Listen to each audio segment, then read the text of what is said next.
Entonces, bien, ya habiendo avanzado en el curso que estamos desarrollando sobre el PAD, habíamos visto las fuentes, habíamos visto también la fase sancionadora, y ahora vamos a ver esta fase ya final del procedimiento administrativo disciplinario, muy importante, que es justamente la que agota la instancia administrativa y la que le da el pase a, en este caso, el servidor para poder, en el caso lo desee, en caso considere en ese caso que no se ha emitido un acto administrativo acorde a derecho, poder obviamente canalizar su iniciativa impugnativa ante el Poder Judicial vía acción contenciosa administrativa. Y también, obviamente, ver los temas de prescripción y caducidad y cuál es la aplicación que existe, principalmente el último, en el procedimiento administrativo disciplinario. Entonces, son temas muy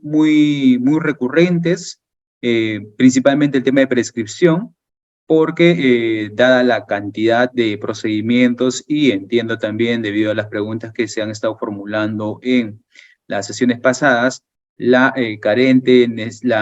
ingente o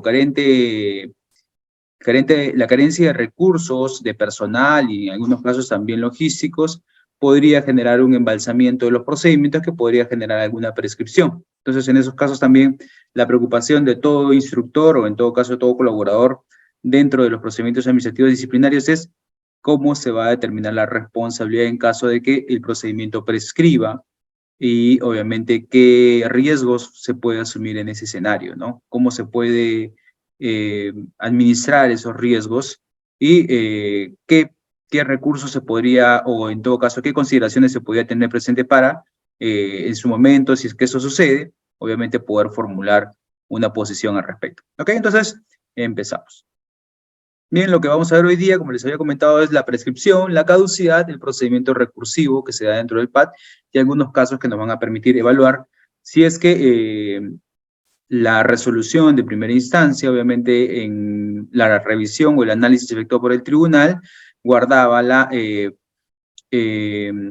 encontraba ajustada a derecho o en todo caso había algunos vicios de nulidad que generaron un pronunciamiento en ese sentido. ¿Ok? Bien, entonces un poco para recordar las etapas del PAD, ya nosotros estamos en la segunda, en la fase, en este caso, impugnativa, en la segunda instancia, estamos ya en ese íter de terminar prácticamente la primera instancia y evaluar el producto, ¿no? La resolución de primera instancia y ver si es que obviamente se ha cumplido con el principio de congruencia, de coherencia en este caso también, si no ha habido alguna infracción, algún principio vinculado en este caso a la tipicidad, el derecho de defensa, la debida motivación, y también, obviamente, ya en segunda instancia, la formulación del recurso impugnativo nos podría generar un pronunciamiento que en caso no estemos de acuerdo, obviamente nos podría canalizar hacia un proceso contencioso administrativo. Es importante tener presente aquí que para esto, si bien la directiva establece los procedimientos y así también la ley del servicio civil y obviamente su reglamento, pero también tenemos que tener presente para el tema de el acto administrativo y las causales de nulidad, lo que establece la ley de procedimiento administrativo. Muy importante porque la ley de procedimiento establece algunos requisitos, ¿no? Objeto, motivación, procedimiento regular y obviamente también las causales de nulidad, ¿no? Entonces, estos instrumentos nos van a servir para que en este punto nosotros podamos evidenciar que el acto administrativo, acto de administración interna, obviamente porque estamos dentro de la administración interna, pero por consiguiente también inherente también los requisitos del acto administrativo. En eso sí no quiero confundirlos, pero el acto administrativo se entiende que es el acto que declara y que obviamente genera una situación en el administrado externo, ¿no? Pero tomando en cuenta que estamos en un procedimiento al interior de la administración pública en donde se va a desenvolver una facultad disciplinaria, es un acto de administración interna. No obstante, los requisitos del acto administrativo se imponen y obviamente también se deben de cumplir, así como también las causales de nulidad. Y esto lo sacamos obviamente de las resoluciones del Tribunal del Servicio Civil que ha ido en esa línea, ¿no? Bien, Vamos primero a tocar el tema de la prescripción. Bueno, todos en este caso desde la universidad hemos escuchado esta institución, obviamente en un punto para establecer algunas limitaciones al derecho de acción, y en este caso, por ejemplo, lo que tenemos en el procedimiento administrativo disciplinario, por ejemplo, en los casos de procedimientos administrativos sancionadores, la prescripción limita al órgano sancionador a obviamente poder desplegar su facultad e imponer sanciones porque por el transcurso del tiempo esta ya obviamente no puede aplicarse al hecho que obviamente se ha generado por ese transcurso del tiempo, ¿no? Desde que se cometió la infracción hasta que el órgano impone o va a imponer la sanción, ya transcurrió un plazo y eso obviamente deja de lado o el órgano administrativo ya no podría imponer su facultad o su sanción, ¿no? Aquí tenemos para el caso de procedimiento disciplinario lo siguiente, ¿no? La prescripción es una forma de liberar a los administrados de las responsabilidades disciplinarias que les pudiera corresponder, originada por la inacción de la administración pública, quien implícitamente renuncia al ejercicio de su poder sancionador. Por lo que a criterio de este tribunal, la prescripción tiene una naturaleza sustantiva y por ende, para efectos de régimen disciplinario y procedimiento sancionador de la ley, debe ser considerada como una regla sustantiva. Muy importante este precedente, tanto que ha considerado que esta es una regla de carácter sustantiva y ha obviamente modificado lo que establecía la directiva, que la consideraba como una regla procedimental. Como le comentaba, en los casos de procedimientos administrativos sancionadores, la prescripción en muchos se considera una regla procedimental, ¿no? Ya una vez que el procedimiento prescribe, obviamente, de que la acción prescribe, ya el procedimiento no podría iniciarse, tampoco la autoridad en este caso podría imponer sanciones. Se concluye el procedimiento, ¿no?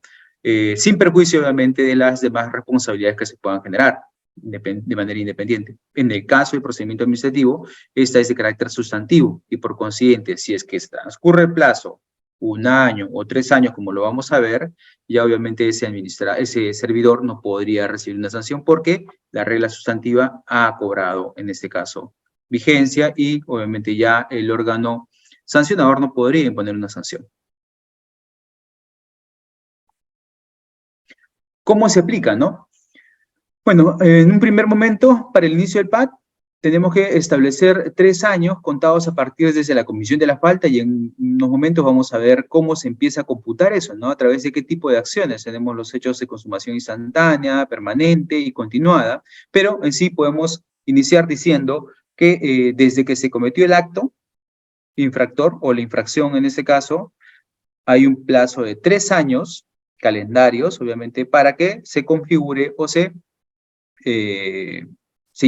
genere la prescripción, o 1 año a partir de tomado conocimiento de la falta por la Oficina de Recursos Humanos de la entidad o de la que haga sus veces, ¿no? Entonces, ahí también tenemos el caso de que, por ejemplo, en los informes de control, el término del procedimiento ya puede ser un control concurrente, o de repente una de cumplimiento, una auditoría de cumplimiento, el resultado del informe de la auditoría de cumplimiento, el informe en este caso, con las recomendaciones o los hallazgos se pone en conocimiento de la entidad, del titular, y esto obviamente ya le genera el haber tomado conocimiento, ¿no?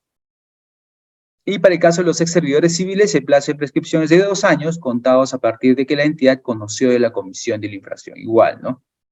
Y el segundo momento es entre el inicio del PAT y el término, es decir, ya una vez que se inicia el PAT, con la resolución y con la notificación, obviamente tendría que no transcurrir más de 1 año hasta que se emite la resolución para que no se genere una infracción. Es decir, la sanción tendría que imponerse dentro de este periodo, desde que se notifica el inicio del PAT hasta antes de que se emita la resolución, obviamente, ¿no? Hasta que se emita la resolución, 1 año.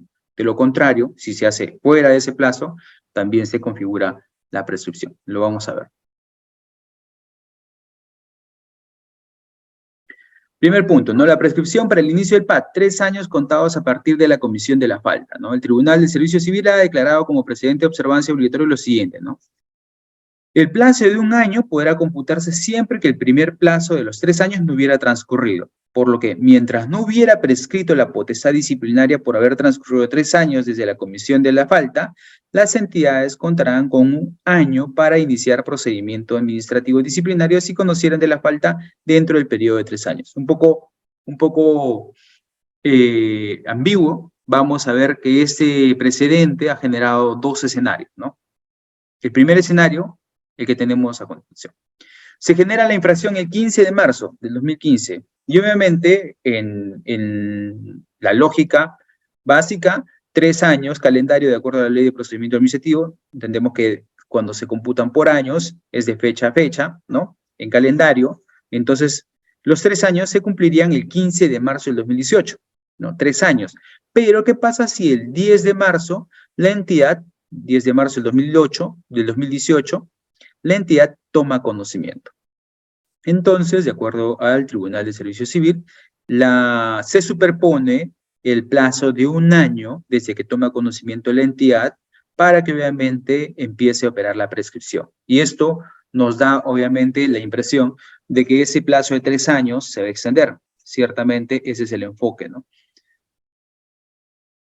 Se comete la infracción, digamos, un hecho de consumación instantánea, ¿no? El 15 de marzo, ¿ok? Y entendemos que el 15 de marzo del 2018 prescribe, pero unos días antes la entidad toma conocimiento, obviamente, y desde ahí, desde que toma conocimiento, se empieza a computar el año, ¿no? Para que opere la prescripción. Y esto sería, en este caso, si toma conocimiento el 10 de marzo del 2018, operará el 10 de marzo del 2019, ¿no? Entonces, hay una superposición y prima, en este caso, el conocimiento que toma la Oficina de Recursos Humanos para que desde esa fecha se empiece a computar el año, ¿no?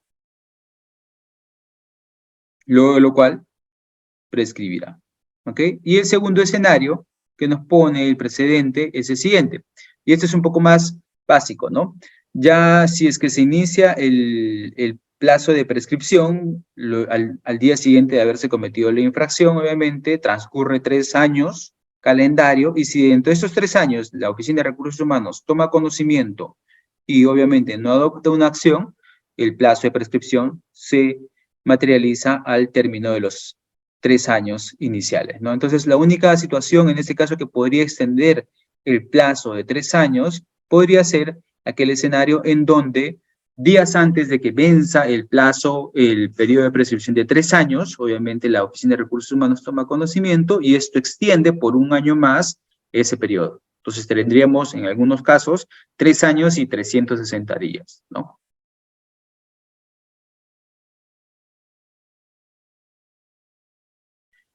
El segundo escenario tendríamos la prescripción para el inicio del PAD un año a partir de tomado conocimiento por la Oficina de Recursos Humanos de la entidad o de la que haga sus veces, ¿no? El Tribunal del Servicio Civil estableció como precedente de observancia obligatoria que el cómputo del plazo de prescripción de un año iniciaba solo cuando la Oficina de Recursos Humanos conocía de las conductas infractoras, ¿no?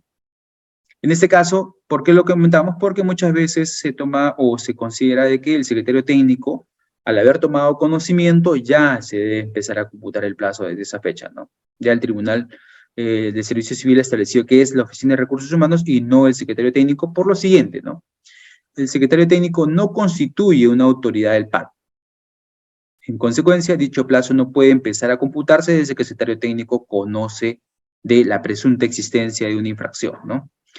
Dice el tribunal, ¿no? Este tribunal considera que el plazo de prescripción no puede empezar a computarse desde el momento en que la Secretaría Técnica tome conocimiento de una falta, toda vez que no tiene capacidad de decisión dentro del procedimiento administrativo. Como bien conocen, el secretario técnico califica, obviamente, y si es que el órgano instructor no está de acuerdo, también obviamente puede emitir una resolución señalando que no está de acuerdo con la decisión, con el informe de calificación del secretario técnico y obviamente no abrir el PAD, ¿no? Entonces, es una situación que se podría dar.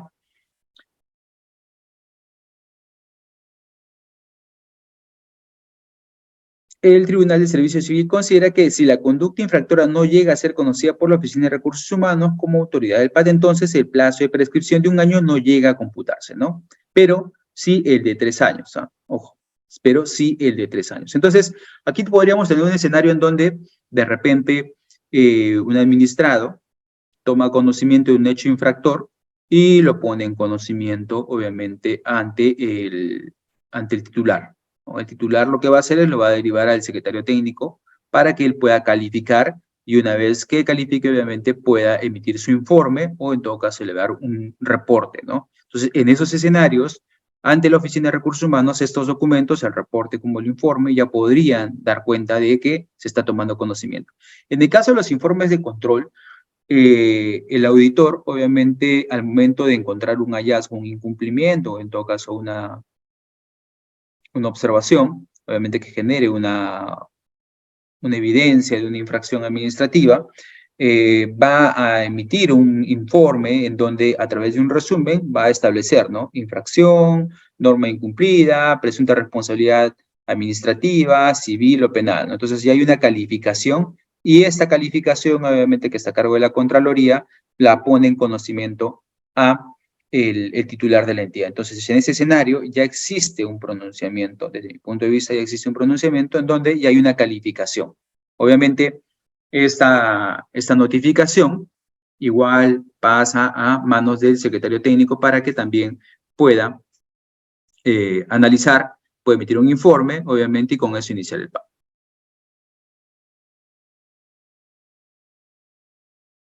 Y para el caso de las faltas cometidas por ex servidores civiles, debemos recordar que la prescripción se computa desde los 2 años desde que se conoció la infracción por parte de la Oficina de Recursos Humanos o Secretaría Técnica, ¿no? En este caso ya estas personas están fuera de la institución y desde que se conoció la infracción, si transcurre 2 años, ya opera la prescripción. Ahora, aquí hay un tema un poco especial, ¿no? El artículo 94 de la Ley de Servicio Civil establece, ¿no? La autoridad administrativa resuelve en un plazo de 30 días hábiles. Si la complejidad del procedimiento ameritase un plazo mayor, la autoridad administrativa debe motivar debidamente la dilación. En todo caso, entre el inicio del procedimiento administrativo disciplinario y la emisión de la resolución, no puede transcurrir un plazo mayor a 1 año. Y bueno, por aplicación de la Ley de Procedimiento Administrativo, entendemos de que los procedimientos administrativos se inician con la notificación del inicio del procedimiento, ¿no? Entonces, desde ahí empezamos a contar 1 año hasta que, obviamente, se emita la resolución del PAD, ¿no? ¿Qué tenemos? En relación a este plazo, el Tribunal de Servicio Civil ha establecido como precedente de observancia obligatoria la modalidad de cómputo. De esta manera, el año se computa desde el día siguiente en que el servidor es notificado hasta la fecha de emisión de la resolución administrativa, ¿no?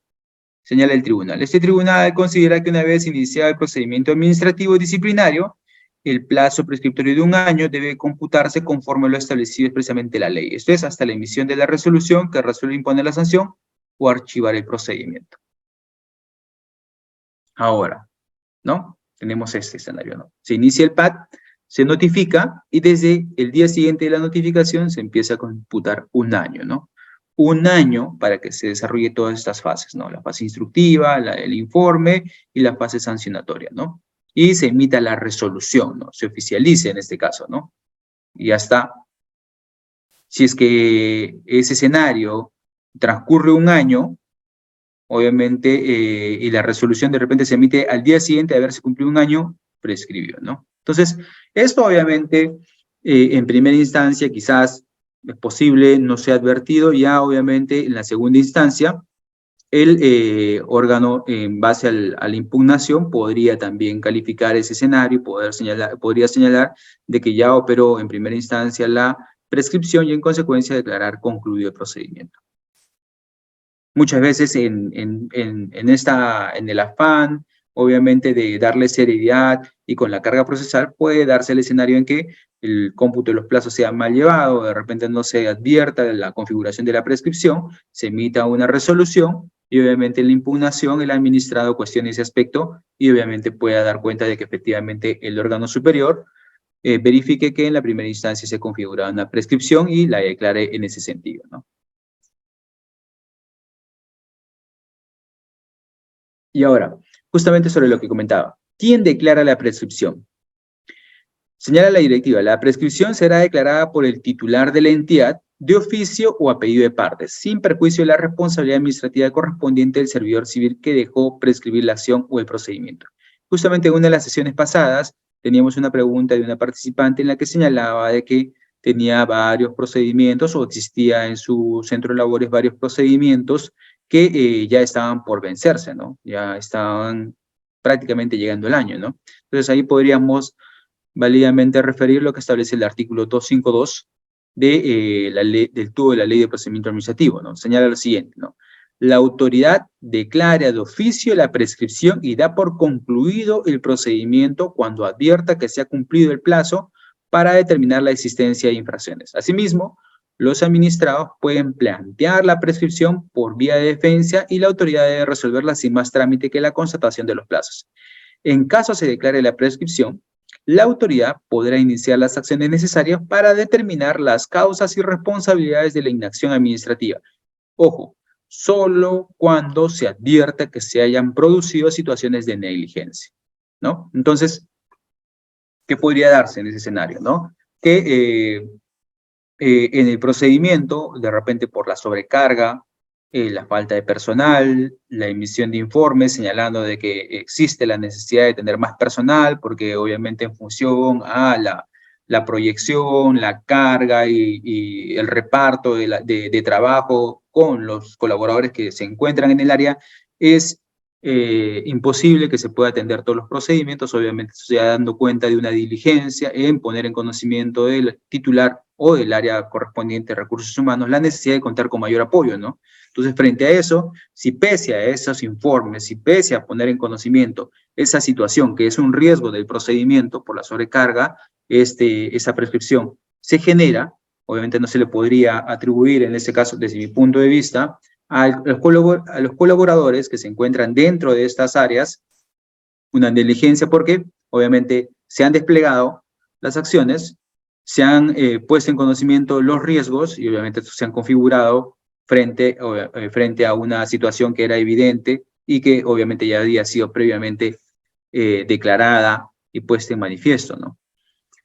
Es un poco inusual que en algunos procedimientos se tenga, por ejemplo, la cantidad de procedimientos que deben tener cada colaborador, ¿no? Sería lo óptimo, ¿no?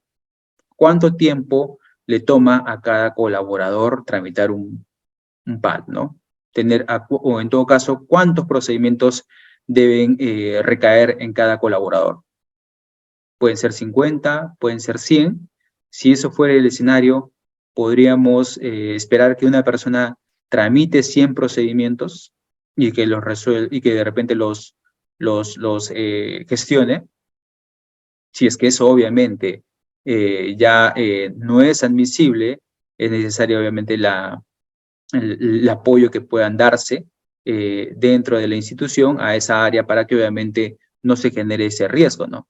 Pero si son pocos, obviamente, y no hay, digamos, mucha carga, y es más que todo un tema de no haberle hecho seguimiento, eso obviamente sí podría evidenciar una negligencia, pero en el caso inicial o en el caso que nos comentaba la participante, el exceso de carga, la falta de personal y obviamente la carencia de recursos podría generar un informe que dé cuenta de estos riesgos y obviamente la materialización en caso no se brinde apoyo, ¿no?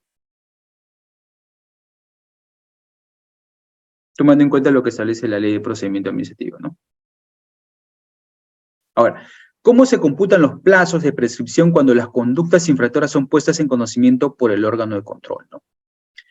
Veamos, cuando la denuncia proviene de una autoridad de control, como les había comentado, se entiende que la entidad conoció de la comisión de la falta cuando el informe de control es recibido por el funcionario a cargo de la conducción de la entidad. No se olviden de que las oficinas de control interno o los órganos de control, los resultados de las auditorías o de las acciones de control son puestas en conocimiento del titular, ¿no? Para que él obviamente pueda disponer, se implementen las acciones que se estimen pertinentes dentro de, obviamente, el informe, ya sea una recomendación, ya sea un inicio de un PAD, o en todo caso la acción que estime por conveniente el órgano de control proponer, ¿no?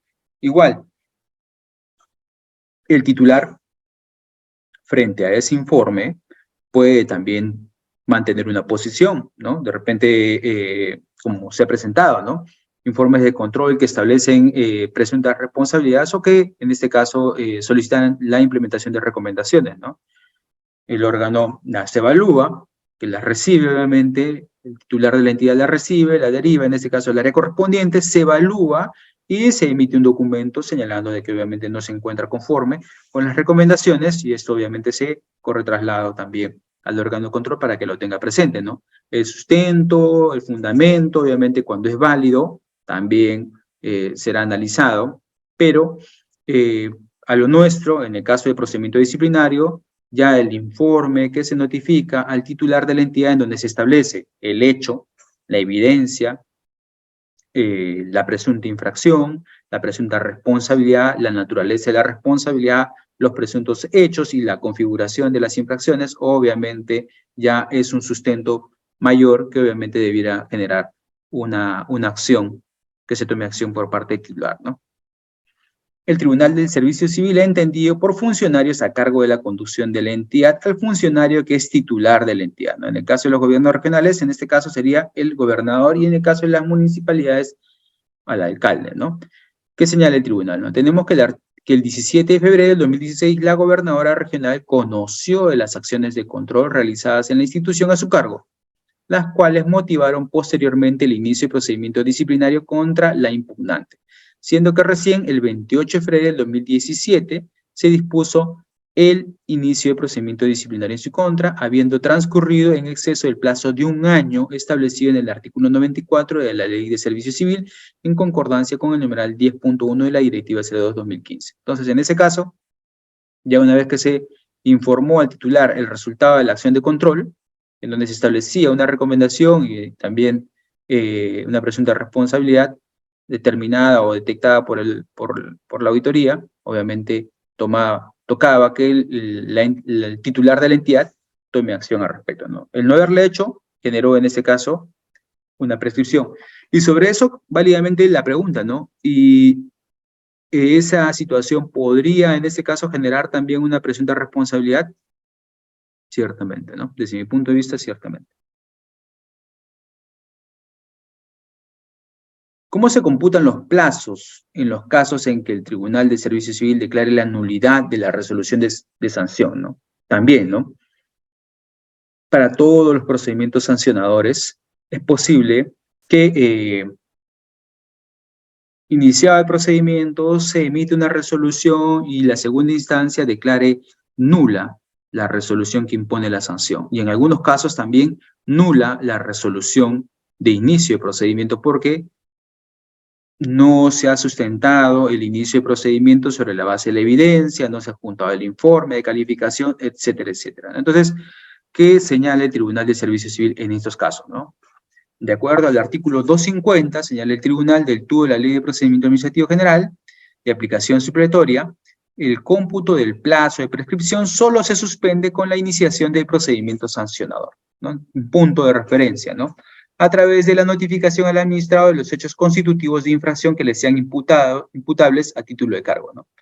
Dicho cómputo deberá reanudarse inmediatamente si el trámite de procedimiento sancionador se mantuviera paralizado por más de 25 días hábiles, por causa no imputable al administrado. Entonces, este es el único supuesto de suspensión que establece el tubo de la Ley de Procedimiento Administrativo. La Ley de Servicio Civil no ha establecido un supuesto de suspensión. No obstante, podríamos tomar en cuenta lo que establece la Ley de Procedimiento Administrativo y obviamente podríamos señalar lo siguiente, ¿no? Como también en ese caso lo ha señalado el Tribunal de Servicio Civil, ¿no? Una vez que el tribunal notifica a la entidad con la resolución que declara la nulidad del acto administrativo, el plazo se reanuda, ¿no? Hace el cumplimiento del año o de los 3 años según corresponda, ¿no? Para iniciar el PAD. En este caso, por ejemplo, si como efecto de la nulidad el procedimiento se retrotrae al acto de inicio, obviamente, o de 1 año, si como efecto de la declaratoria de nulidad el PAD se retrotrae a un momento posterior a este. Entonces, se declara nula la resolución, en este último caso, de sanción, y se entiende que la resolución de imputación de cargo se mantiene. Entonces, obviamente, hay 1 año, ¿no? Vamos a un caso, a ver. Por ejemplo, el PAD número 1 fue iniciado con la resolución A, un mes antes de que se cumpliera el año de prescripción. Dicha resolución suspende el plazo, ¿no? Hasta ahí lo tenemos claro. Si el Tribunal del Servicio Civil declarase nulo todo lo actuado, el PAT 2 tendría que ser iniciado a más tardar un mes después de que el Tribunal del Servicio Civil notificó a la entidad. La notificación de la resolución del Tribunal del Servicio Civil reanuda el plazo de prescripción. Entonces, es imperativo que si es que este escenario se genera, obviamente quien recibe el órgano de primera instancia, recibe la resolución declarando la nulidad de la resolución de sanción, pueda, a través de un informe, evaluar si es que estamos de repente ya ante una prescripción, de repente se inició con días, y obviamente difícilmente se podría iniciar el segundo PAT en 2 o 3 días. Si es posible, excelente, pero en caso no, obviamente la falta de tiempo, la carga procesal o de repente la limitación en el recurso logístico para de repente contar con todos los recursos para el inicio del segundo PAT podría generar que por el transcurso del tiempo, ya faltando pocos días para la prescripción, esta opere, ¿no? Tenemos aquí el informe técnico 888 del 2016 de Servir que señala lo siguiente, ¿no? Al declararse la nulidad de los actos del procedimiento disciplinario, retrotrayéndose hasta la etapa en la que se produjo el vicio de nulidad, se deberá iniciar nuevamente el procedimiento con el acto de apertura, previa observancia del transcurso del plazo de prescripción para el inicio del procedimiento disciplinario. Asimismo, se precisó que en caso se declare la nulidad del acto que contiene la instauración del procedimiento disciplinario, se deberá reanudar el cómputo del plazo de prescripción que estuvo sujeto a suspensión a efectos de continuar contabilizando el mismo hasta la emisión y notificación del nuevo acto de inicio del referido procedimiento. ¿Okay? Entonces, hay que evaluar, ¿no? Regularmente, en procedimientos administrativos sancionadores igual, ¿no? Se emite la resolución de segunda instancia y declara nulo, en algunos casos, tanto la resolución de sanción como la resolución de inicio, porque obviamente en análisis de la segunda instancia se verifica que la resolución de imputación de cargos no fue precisa, no se tipificó adecuadamente, entonces, en congruencia, si lo que inicia está mal, lo que resuelve es una consecuencia. Lo primero, se declara nulo todo y se tendría que evaluar si es que obviamente todavía nos encontramos dentro del periodo de los 3 años, ¿no? Ahora, ¿cómo se computan los plazos de prescripción, no? Aquí tenemos este tipo de categorizaciones de los hechos, ¿no? Infracciones instantáneas con efectos permanentes, las infracciones continuadas e infracciones permanentes. Esto es similar a lo que también se analizan en procedimientos sancionadores y también entiendo en este caso en algunos escenarios penales, ¿no? En el caso de procedimientos sancionadores, igual, infracciones instantáneas, infracciones continuadas e infracciones permanentes. ¿Por qué se da ese análisis? Bueno, en el caso de infracciones instantáneas, para ver, obviamente, la configuración del hecho, cuándo se configuró este hecho, independientemente de los efectos, la configuración del evento con todos sus elementos, cuando terminó, y desde ese momento, obviamente, a partir del día siguiente, o todo cómputo de plazo, a partir del día siguiente, empezar a computar el periodo de prescripción.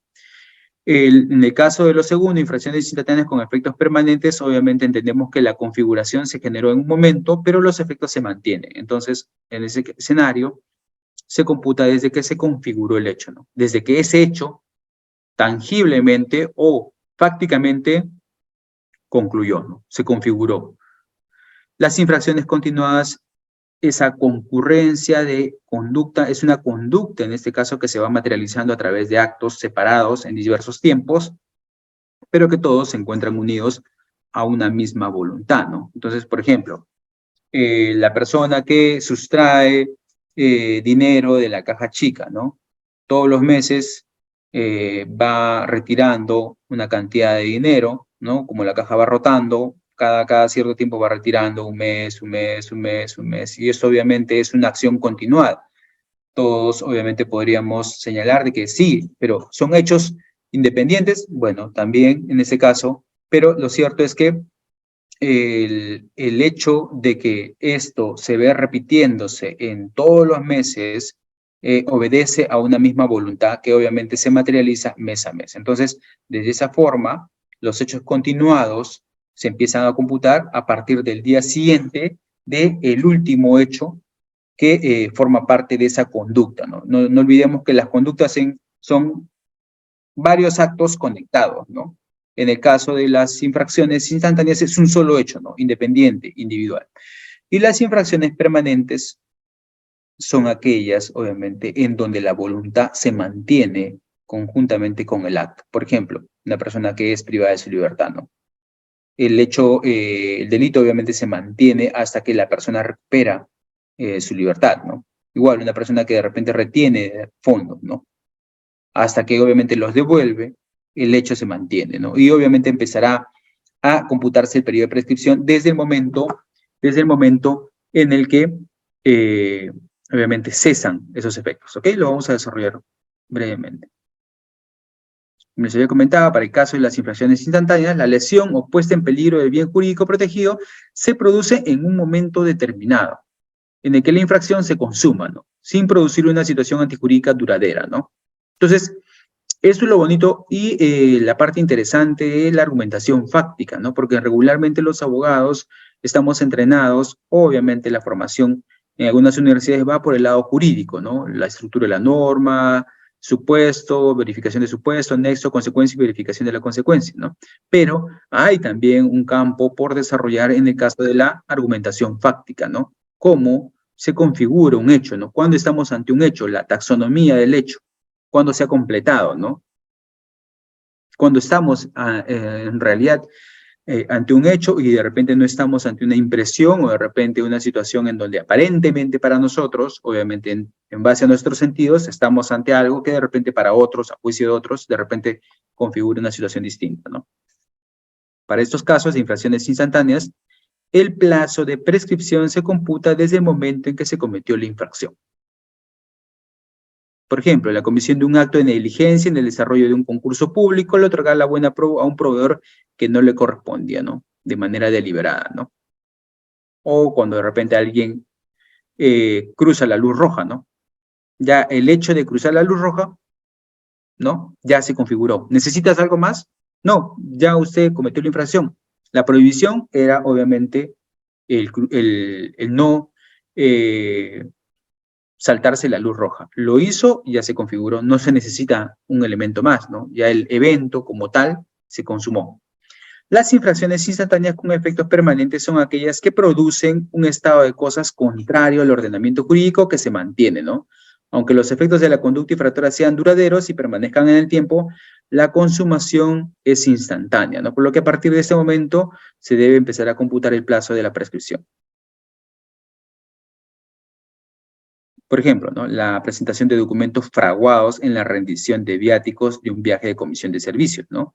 Entonces, todos sabemos que frente a una comisión de servicios, al retorno, 10 días hábiles hay para poder rendir los viáticos y en esto obviamente alguien presenta una, digamos, factura adulterada, ¿no? Entonces, ya esa declaración jurada, porque es una declaración jurada del colaborador, del servidor, genera en este caso una infracción instantánea, pero obviamente el efecto se mantiene hasta obviamente la detección, ¿no? Hasta que ese comprobante, en este caso, se corrija, eso se mantiene, ¿no? Está ahí inmerso en el procedimiento ese comprobante adulterado. Eso es a lo que se refiere con efectos permanentes, ¿no? Esto obviamente despliega sus efectos, pero la infracción ya se consumó con anterioridad. Las infracciones continuadas, como les había comentado, son aquellas que se realizan en función a hechos que se encuentran conectados a voluntades que obviamente se van repitiendo mes a mes o en cada ocasión en la que se ejecutan, ¿no? Y que obviamente responden a una misma voluntad. Exige varias acciones ininterrumpidas o intermitentes en el tiempo, ¿no? El plazo de prescripción empieza a computarse desde el día en que se realizó la última acción constitutiva de la infracción. Por ejemplo, la sustracción de la caja de tesorería de montos de 100 soles de monto sistemático, ¿no? Un argumento de defensa usualmente puede señalarse, ¿no? Esto no es un hecho continuado, ¿no? Son acciones individuales, ¿no? Son acciones de consumación instantánea que se han ido repitiendo, pero que no se mantiene una voluntad y por tanto debiera aplicarse un concurso, ¿no? No puede sancionarse, obviamente, todo. Por ejemplo, en el caso de los procedimientos sancionadores, es un argumento recurrente, ¿no? Estos hechos no son un hecho continuado, son hechos independientes y en consecuencia debe aplicarse el concurso, ¿no? El concurso real, ¿no? Entendemos. Pero obviamente el análisis ya a fondo del hecho, si es que denota una voluntad que mantiene junta a cada uno de esos actos individuales, obviamente da como consecuencia que se califique esa acción como una de infracción continuada. Y las infracciones permanentes, como les había comentado, son aquellas infracciones en donde el administrado se mantiene en una situación infractora cuyo mantenimiento le es imputable, ¿no? El presentar el documento, en este caso, a través del cual obtiene un puesto de trabajo, ¿no?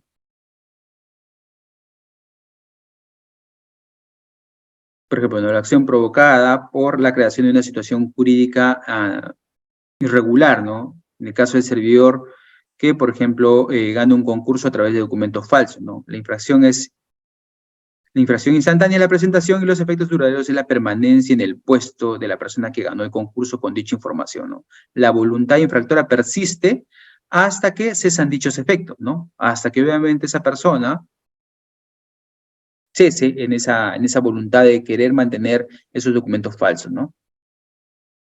En este caso, la prescripción empieza a computarse desde el día en que la acción cesó o desde que el infractor evidencia una conducta de poner fin a la infracción, ¿no?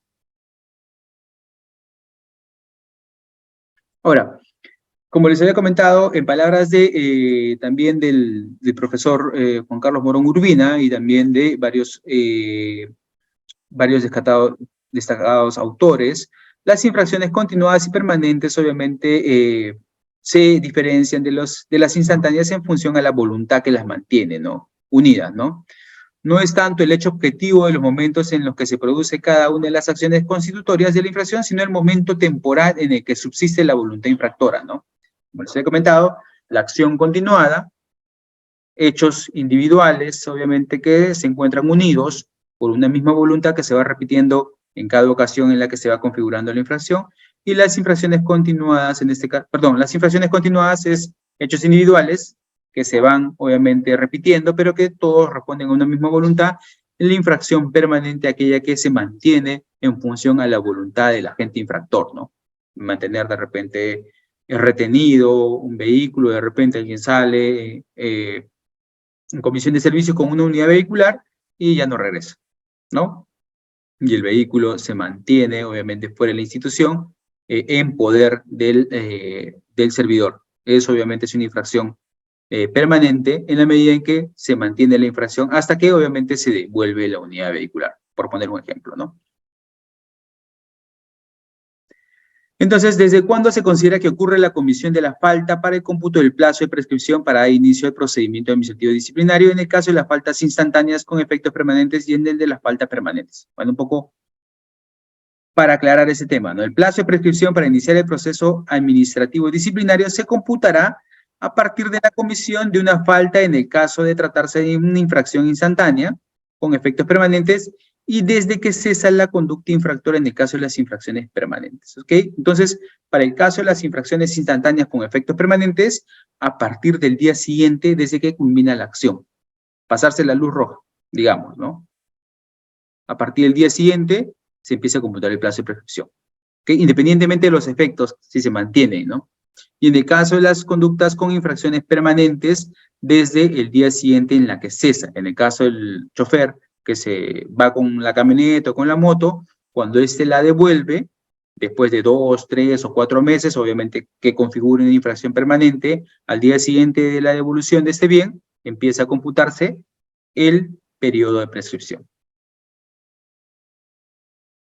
Ahora, ¿qué relación hay, ya pasando al segundo tema, con el tema de la prescripción y caducidad? Bueno, ustedes saben que en la Ley de Procedimiento Administrativo se ha implementado esta institución, en este caso de caducidad del procedimiento, ojo, del procedimiento, en donde si transcurrido 9 meses de iniciado el procedimiento, este no concluye, obviamente, con la resolución, obviamente, de primera instancia, el procedimiento caduca, ¿no?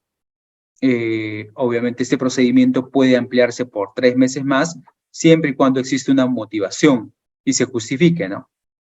Pero para el caso del PAD, este tema se superpone para el tema con el tema de la prescripción, ¿no? De la prescripción que genera, obviamente, de que el procedimiento administrativo disciplinario se tenga que terminar dentro del año, ¿no? Una vez notificada la resolución de inicio, al servidor, obviamente, tiene un año para emitir la resolución. Obviamente, en este caso, la caducidad se superpone y obviamente debe primarse el plazo de prescripción. Difícilmente podría darse el escenario en donde, iniciada la prescripción, obviamente dentro del año se emite una resolución y obviamente por ahí sale el tema de la caducidad. Se estaría superponiendo y debe primarse en ese caso el periodo de prescripción. Ahora, yendo ya al tema del procedimiento recursivo, entendemos al procedimiento recursivo como el procedimiento a través del cual se implementan los recursos de impugnación, ¿no? En la ley de procedimiento administrativo se le conoce como procedimiento recursivo, ¿no? En el caso de la ley de procedimiento administrativo tenemos el de reconciliación, el de apelación y también obviamente se encuentra presente en el ejercicio de esta etapa el de la facultad de revisión que involucra también la de poder en este caso declarar la nulidad de los actos administrativos por o de oficio por parte del propio tribunal, ¿no? Este es un tema que muchas veces también ha sido motivo de consultas, ¿no? ¿Se puede plantear el recurso de nulidad? La nulidad no es un recurso, es una facultad de la autoridad, ¿no? El superior, la segunda instancia que revisa el procedimiento, obviamente, y en análisis del acto administrativo que está siendo impugnado, si bien en la apelación no se han formulado los elementos para los cuales obviamente se evidencia la nulidad, de oficio el tribunal podría advertirlos y declarar de oficio la nulidad. No debemos perder de vista que estamos ante un procedimiento administrativo disciplinario, ¿no? En donde solamente hay dos partes, ¿no? En este caso, la administración y el servidor. En consecuencia, una vez terminado el procedimiento administrativo, se va a generar un escenario, una ventana, obviamente, ante el Poder Judicial para que se evalúe si es que ese acto administrativo, a través del proceso contencioso administrativo, ha cumplido con los requisitos de validez del acto, ¿no? Entonces, ¿qué duda cabe de que en el procedimiento de apelación es, sin duda alguna, una oportunidad inmejorable de poder analizar antes de pasar ya al proceso contencioso si es que estamos ante un acto que cumple con todos los requisitos de validez o en todo caso existe algún vicio que deba ser corregido, como el de prescripción, por ejemplo, ¿no? O como el de repente de una infracción al principio de tipicidad y algunos otros que pudieran obviamente ser corregidos por la segunda instancia y obviamente en función a su facultad de revisión, específicamente la facultad de declarar nulidad de oficio, poder determinar esa sanción.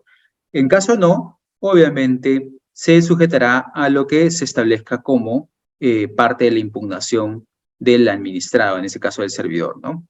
Ok, ¿cuáles son los recursos que tenemos? El de reconsideración y el de la apelación. Y todos sabemos, administrativistas, que obviamente la reconsideración necesita una nueva prueba, ¿no?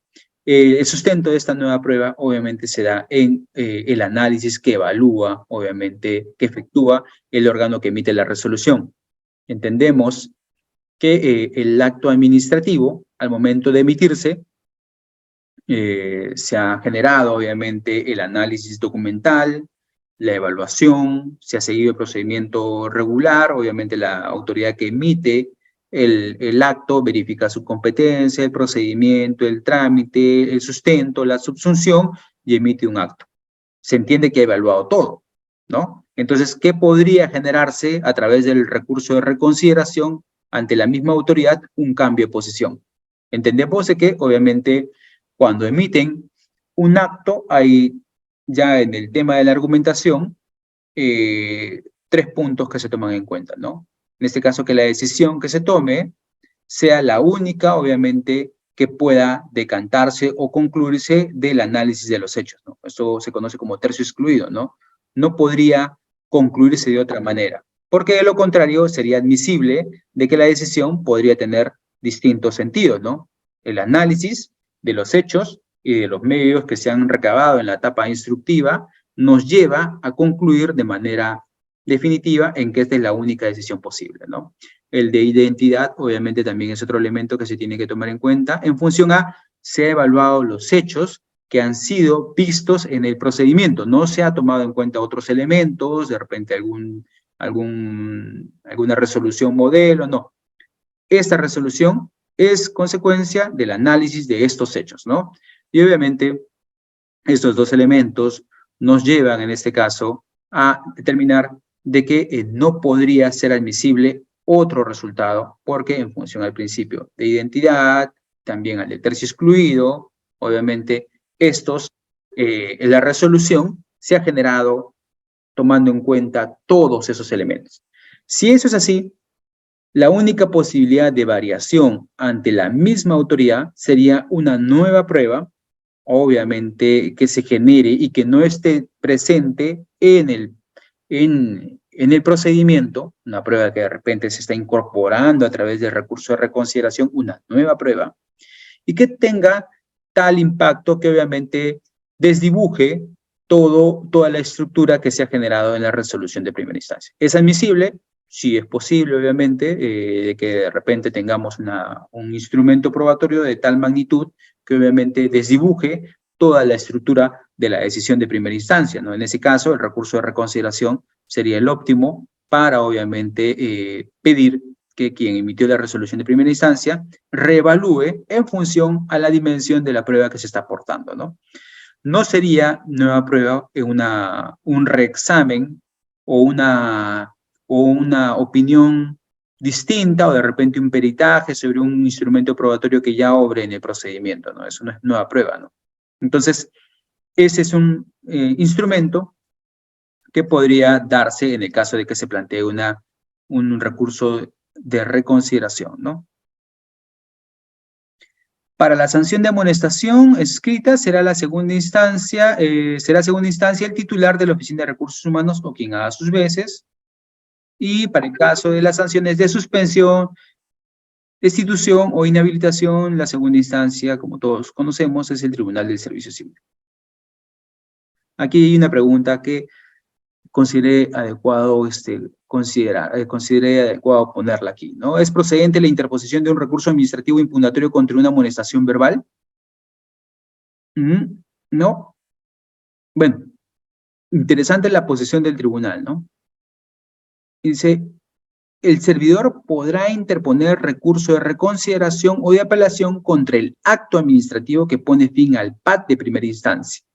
No obstante, dado que la amonestación verbal no se materializa en un acto administrativo y su imposición es sin PAT previo, no es posible interponer recursos administrativos contra aquella, ni recurso de apelación ni recurso de reconsideración, ¿no? Entonces, nuevamente, esto nos lleva al artículo 1 en este caso y al artículo 3 de la Ley de Procedimiento Administrativo, ¿no? ¿Qué es el acto administrativo? Es la declaración de la administración pública que declara una situación en beneficio, perjuicio o regula una situación de un administrado, ¿no? Es una declaración de la entidad o de la administración pública, ¿no? Entonces, en tanto que no exista un documento en donde se mantenga esa declaración,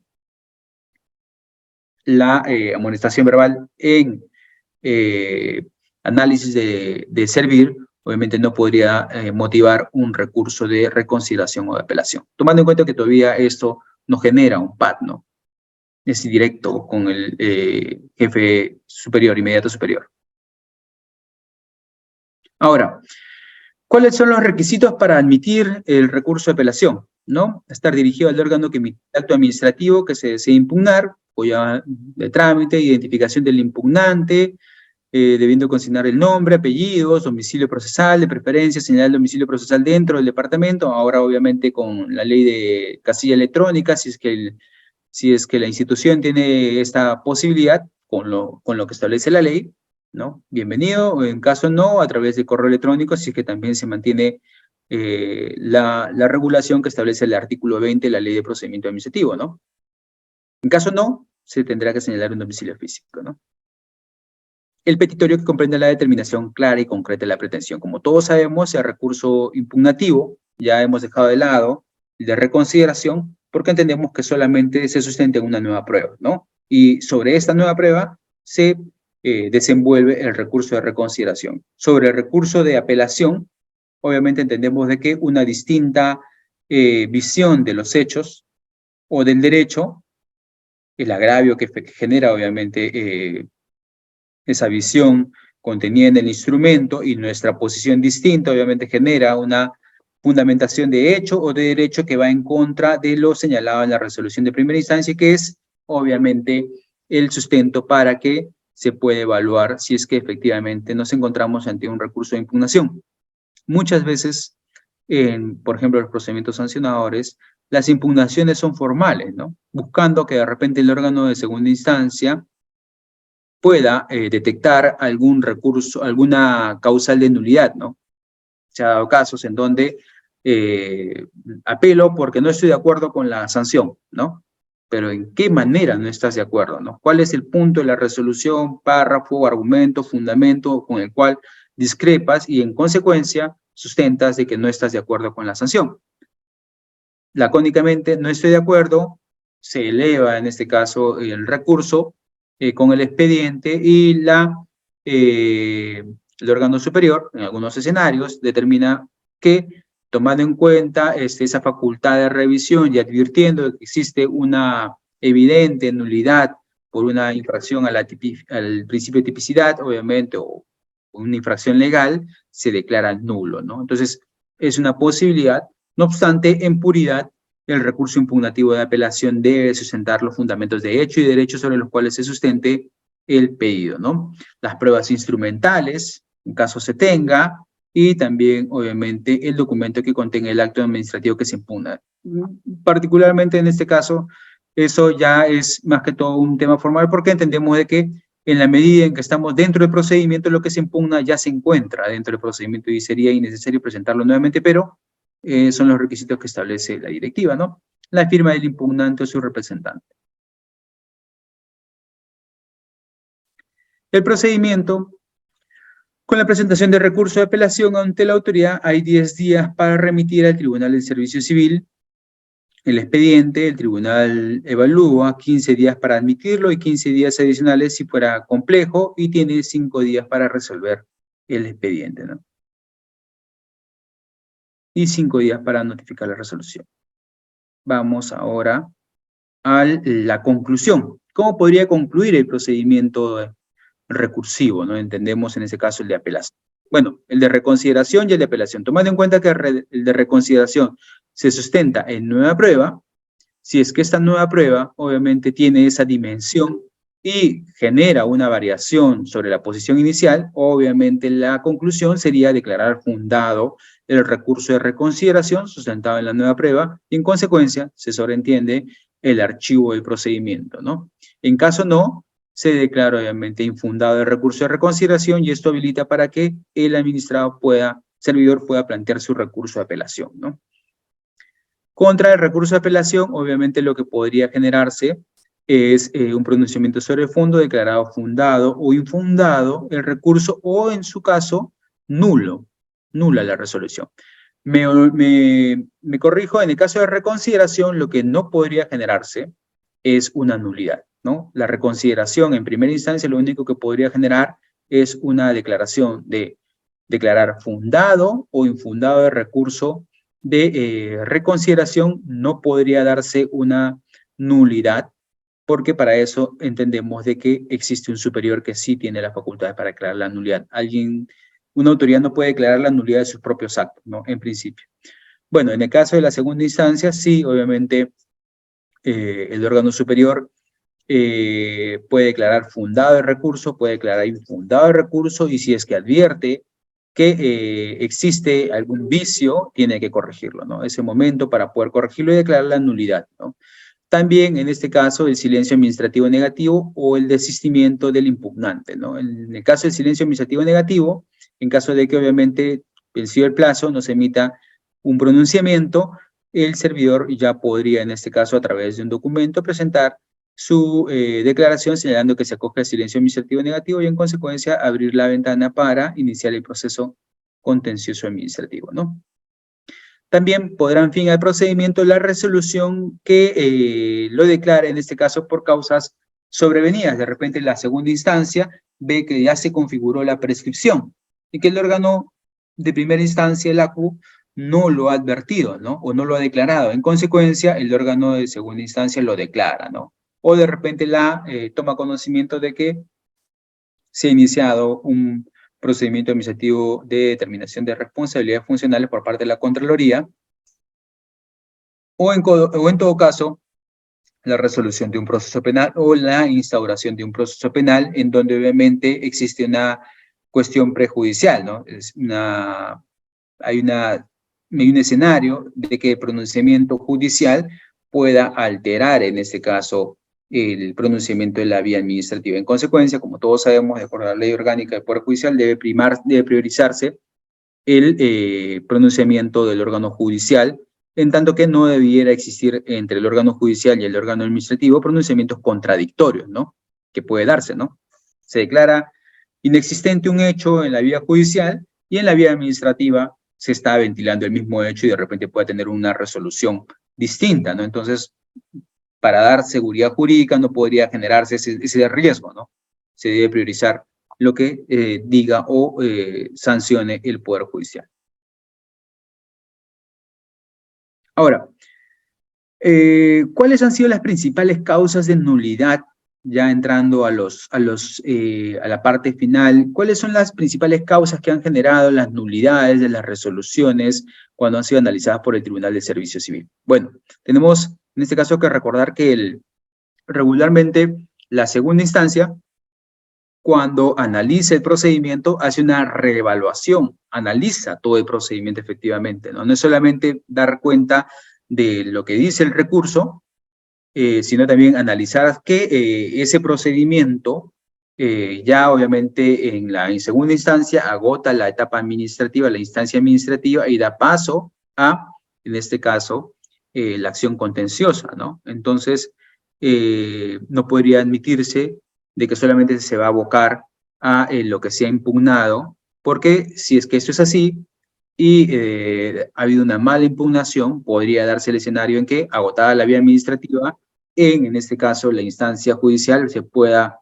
advertir una nulidad legal de repente que determine que el órgano judicial pueda emitir un pronunciamiento en ese sentido, ¿no? Declarando nulo el acto administrativo, ¿no?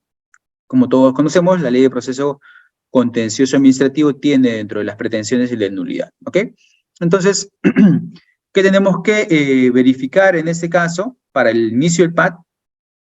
Como todos ya conocemos, la identificación del servidor, la imputación de la falta que se le atribuye en este caso, y aquí muy importante la precisión, ¿no? Tenemos que advertir en este caso cuál es el artículo, el inciso, el número de la norma, el hecho concreto, en qué documento está contenida esa obligación que se ha incumplido, a través de qué hecho, en fecha, forma, ¿no? La mayor precisión posible para que seamos concretos en el análisis del hecho, ¿no? La sanción que correspondería a la falta imputada como amonestación verbal, amonestación escrita, suspensión o destitución en función a la calificación preliminar de la conducta como una infracción leve, grave o muy grave, ¿no? Eso ya lo tenemos claro. El plazo para presentar el descargo, los derechos y obligaciones del servidor en el trámite del procedimiento, los antecedentes y documentos que dieron lugar al inicio del procedimiento, la autoridad competente para recibir los descargos. Todo esto, obviamente, es analizado por el tribunal en la segunda instancia para verificar principalmente el tema de la imputación, la tipificación, si es que se ha vulnerado el derecho de defensa o el principio de tipificación, obviamente, y esto ha generado un riesgo de concurrencia de una causal de nulidad, ¿no? Y bueno, ya en la experiencia es muy complejo tener claro desde el inicio el hecho, si es que obviamente no tenemos todos los elementos, ¿no? Por eso justamente hay una etapa de instrucción en donde obviamente en el caso de los procedimientos sancionadores, se fortalece la posición, en este caso inicial, porque siendo una presunta infracción, todavía falta la actuación, obviamente, que pueda desencadenar la parte que está siendo atribuida o que se le está imputando ese hecho para completar la visión de todo eso que se está analizando, de todo el hecho que se está analizando. Por tanto, existe el riesgo en la tipificación de que no tengamos todos los elementos del hecho que nos permita tener una visión clara. Y por consiguiente, en algunos casos, hay variaciones, ¿no? El hecho no fue de la forma A, fue de la forma B, pero eso no fue tipificado de esa forma. Entonces, ese riesgo se tangibiliza y puede generar un riesgo de nulidad, ¿no? Se empieza por A y se termina por B. Se tipifica por uno y se sanciona por otro, ¿no? La conducta fue esta, pero cuando se resuelve otra conducta, ¿no?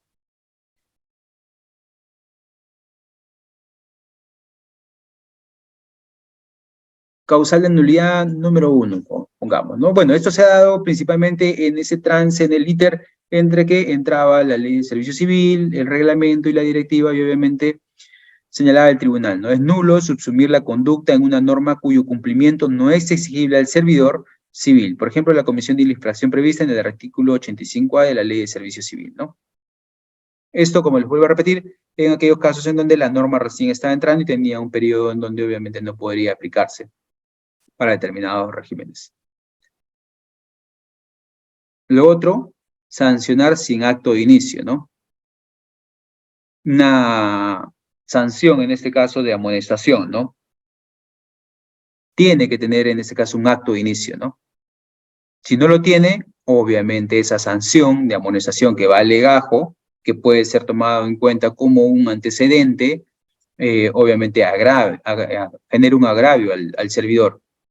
Y obviamente esto, si es que siendo una sanción, debe responder a un procedimiento,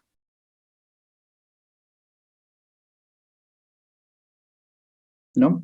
Como les comentaba, ¿no? De los documentos que obran, aquí tenemos un caso, de los documentos que obran en el expediente administrativo, se infiere que la Dirección General de la entidad, mediante resolución directoral 066-2017, sancionó a la señorita Cintia XZ con amonestación escrita por el incumplimiento de sus funciones al haber abandonado a los estudiantes durante el desayuno escolar, incumpliendo lo dispuesto en la norma técnica denominada Normas y Orientaciones para el Desarrollo del año escolar 2017, el artículo 18, la ley 29337 y la norma técnica para la cogestión del servicio alimentario del programa Cali-Guarma, ¿no?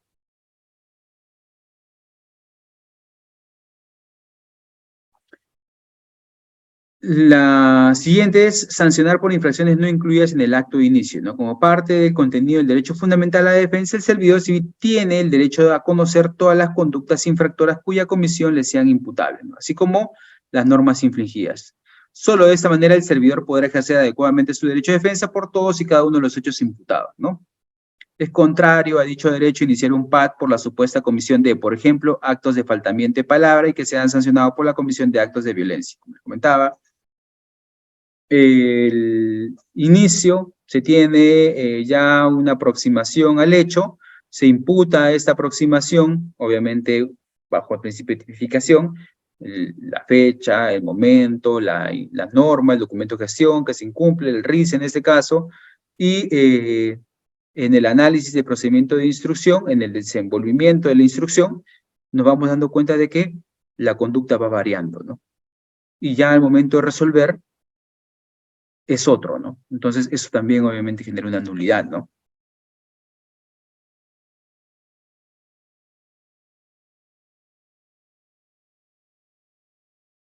Aquí tenemos otro caso, ¿no? Se aprecia que con resolución jefatura 6/2016 se sanciona al impugnante por haber transgredido, entre otras normas, las previstas en el artículo 22 del reglamento del decreto legislativo 1017, el artículo 21 del reglamento de la ley 30225 y los literales B y E del artículo 85 del manual de organización y funciones de la unidad de gestión educativa local de Lucana, las cuales no le fueron imputadas en la resolución de instauración.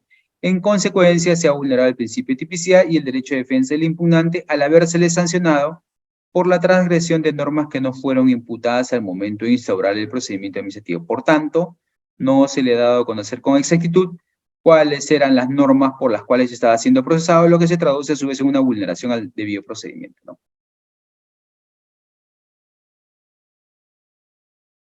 Igual, iniciar sin informe de precalificación emitido por el secretario técnico, ¿no? Todos conocemos de que solamente con el informe de precalificación el órgano instructor puede iniciar, ¿no? Si es que no existe, un informe de asesoría legal no podría sustituirlo, ¿no? Porque el PAD únicamente atribuyó dicha competencia al secretario técnico, ¿no? El Tribunal de Servicio Civil se resalta como elemento indispensable el acto de inicio del desarrollo de la subsunción de las conductas imputadas, obviamente que se encuentran presentes en el informe de instrucción, ¿no? La calificación, la subsunción solamente le corresponde al secretario técnico y en consecuencia, si es que eso no obra en el procedimiento y de repente obra otro documento que pretende sustituirlo, esto digamos que no respeta el procedimiento regular que está establecido en la directiva, en la norma, y en consecuencia genera una causal de nulidad, ¿no? Que está establecida en el artículo 10 de la ley de procedimiento, del tubo de la ley de procedimiento administrativo general, ¿no?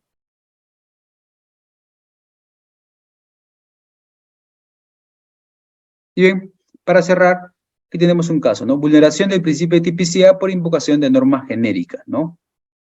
No es solamente las normas sobre el pronunciamiento, sino también las normas sobre el procedimiento, ¿no? En una sesión pasada, digamos, por ejemplo, en el caso del informe oral, que si es que el servidor pide el informe oral y este no se genera ante el que va a emitir la resolución, que va a emitir la decisión, en este caso que podría ser el jefe de recursos humanos, obviamente, y el informe oral se lleva ante el asistente de repente de la Oficina de Recursos Humanos y el asistente del OIPAD, obviamente esto va en contra del procedimiento y en consecuencia es una causal de nulidad, pero asociada al procedimiento, ¿no?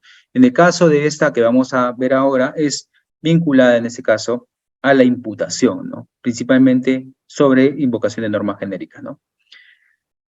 Si bien es cierto que se le imputó al impugnante el haber vulnerado lo dispuesto en los numerales 10.4 del artículo 10 de la Directiva 03-2016, el numeral 2 de la norma de gestión técnica 13 de las normas generales del sistema de tesorería, aprobado por la resolución directoral 02680 EF, el literal B del artículo 2 de la resolución directoral 1-2011, el numeral 18 de la directiva, directivas obviamente e instrumentos de gestión.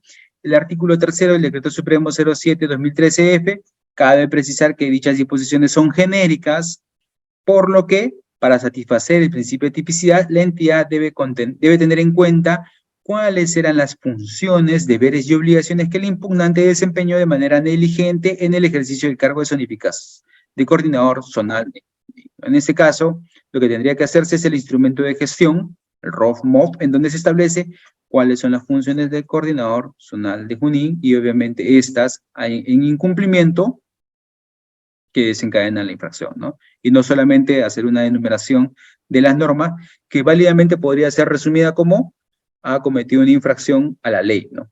¿Pero cuál? A la ley, ¿no? Una infracción al derecho, ¿no? Que es ambigua y genérica, ¿no?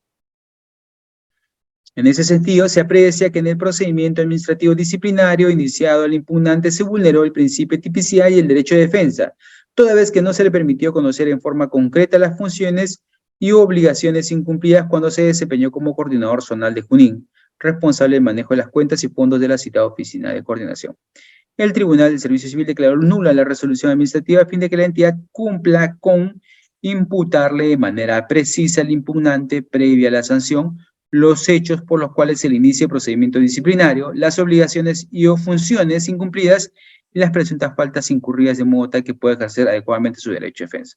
Consecuencia, ¿cuál es la obligación? ¿En qué instrumento está contenida? ¿Cuál es la fecha de ocurrencia y en qué forma ocurrieron los hechos? Para que obviamente de esa manera se pueda generar una subsunción que le permita al servidor el poder efectuar su descargo y no solamente tener una enumeración, como ya hemos comentado, de una serie de normas que de manera genérica o de manera de repente un poco específica precisan de repente una acción, pero no clarifican que estos hechos o estas obligaciones eran de cargo del colaborador. Entonces, eso es lo que pide el tribunal. Y bien, señores, eso ha sido el material que he podido juntar y preparar para ustedes. Espero que haya sido de su interés y ahora quedo a su disposición para las preguntas que podamos desarrollar. Excelente, doctor Marcos Lipa. Estimados participantes, ya saben la modalidad. Tienen que tener activo su cámara y levantar su manito. Recuerden que casos particulares nuestro docente no podría absolver, ya que es funcionario público. Estimado Martín, adelante, por favor. Estimado Martín, ¿puedes activar tu audio? Nuevamente te doy pase. ¿Sí? ¿Puedes activar? Ya, ¿no? ¿Me escucha? Sí. Sí. Sí. Buenas noches, docente. Muchas gracias por la exposición. Con relación a la amonestación verbal, en efecto, el Tribunal Servir, y usted lo ha mencionado, es que esta amonestación verbal no procede una reconsideración sobre esta. La pregunta es, ¿debe haber un informe de precalificación de parte del secretario técnico que señale esta falta si merece una amonestación verbal y ahí termina? Debe haber una amonestación, perdón, debe haber un informe de precalificación porque el secretario técnico es el que precalifica si esta es verbal o si esta es escrita. En el caso de la verbal, ¿procede ese informe de calificación, doctor? Gracias. Lo que entiendo es que, bueno, lo que entiendo de la pregunta es si es que en un hecho que es de conocimiento del OIPAD del instructor, califica como amonestación verbal, ¿no? Si ese es el escenario, bueno, la calificación la lleva a cabo el instructor, pero difícilmente creo que podría concluir en una amonestación verbal.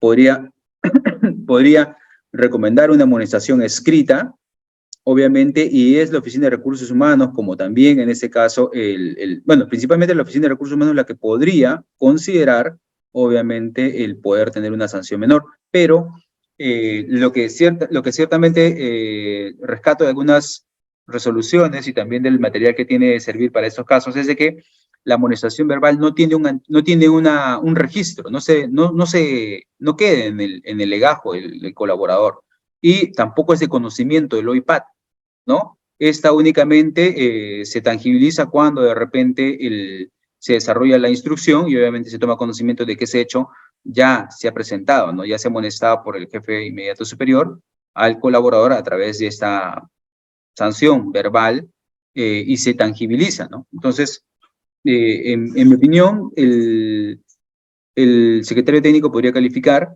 podría en este caso o señalar de que hay una amonestación verbal. No he visto, tampoco podría referir que no se puede hacer, pero lo que sí podría señalar es que la Oficina de Recursos Humanos, en caso considere que la calificación del OIPAD, del secretario técnico, perdón, del secretario técnico es, digamos, en exceso, podría imponer una sanción menor, ¿no? Muy bien, gracias, doctor. Estimado Jonathan, está activo su audio. Adelante, por favor. Doctor, muy buenas noches con todos. Mi pregunta, doctor, sería respecto al caso, por ejemplo, cuando ya luego de un proceso contencioso administrativo, el juez a través en la sentencia señala de que se retrotraiga todo hasta una etapa, ¿no? Anulando la resolución de sanción, tanto de primera como segunda instancia, en caso de una amonestación escrita. Ya ambas instancias fue por parte de la misma entidad. Eh, ¿Se podría considerar a este órgano instructor y sancionador como un abuso de autoridad o como negligencia funcional su actuar, ya que el Poder Judicial, a través de la sentencia ha señalado de que se ha vulnerado el debido proceso, se ha vulnerado los principios de razonabilidad, se ha vulnerado un montón de principios del derecho? Y entonces me gustaría saber bajo qué normativa, porque no creo que para mí, ¿no? Esta negligencia quede así por así, porque ha generado todo un perjuicio.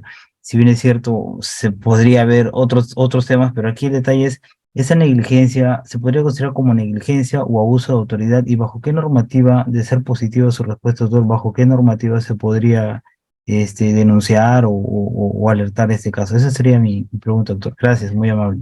Listo. Bueno, si prescribe, bueno, a ver, entiendo que llegamos al Poder Judicial, contencioso administrativo, y la sala o el juez en ese caso declara nulo el, el acto administrativo porque ya estaba prescrito, ¿no? Y reenvía en este caso el expediente a la administración. Obviamente con ese resultado, si es que se evidencia una negligencia de repente en la imposición de la sanción, pese a que ya el procedimiento ya estaba prescrito, podría en este caso sí eh, determinarse, alguna presunta responsabilidad, de repente en función a las normas de control. En ese caso podría generarse un escenario de una acción de cumplimiento para verificar si en ese procedimiento o en otros procedimientos, a ver, vamos a hacer de cuenta lo siguiente, ¿no? El órgano de control inicia una acción de cumplimiento para verificar si en el periodo 2021 los procedimientos que han sido resueltos por el Poder Judicial y han sido devueltos en nulidad evidencian algunas negligencias, acciones de negligencia, ¿no? Y podría darse el escenario de las prescripciones que son en este caso calificadas, bueno, son identificadas por el Poder Judicial y no en la vía administrativa, y en consecuencia generan una nulidad, ¿no? Entonces, eso, si es que, como ya hemos señalado, si es que no se sancionó en la etapa administrativa, lo cual era obviamente en cumplimiento de la regulación lo correcto, obviamente podría generar sí una observación por parte del órgano de control, y ahí la calificación podría ser también en ese caso que se deslinde la responsabilidad administrativa por no haber advertido en su momento la prescripción, lo que generó mayores gastos, ¿no? En el procedimiento, tanto la administrada como la administración. Excelente, doctor. Muchísimas gracias. Estimado Alex Portilla, adelante, por favor. Estimado Alex, Sí. adelante. Muy buenas noches, doctor Marcos Lipa. Muchas gracias por la exposición de antemano. Es la siguiente pregunta. En el supuesto caso, existen entidades que realizan convocatorias, ¿no?, de contratación de personal, en donde establecen en sus bases que no tener, el postulante no deberá tener ninguna sanción por falta administrativa, disciplinaria. Entonces, hay personas que en su experiencia laboral en las instituciones públicas han sido suspendidas hasta por 2, 3 o 5, por ejemplo, 5 días, pues, ¿no? Entonces, esta suspensión que ya, bueno, y que ya acabó, prácticamente ya es un antecedente. Entonces, ¿no sería en todo caso las bases que exigen que el participante de una convocatoria pública para trabajar en una entidad del Estado, no sería discriminatorio exigir justamente no tener ningún tipo de sanción disciplinaria?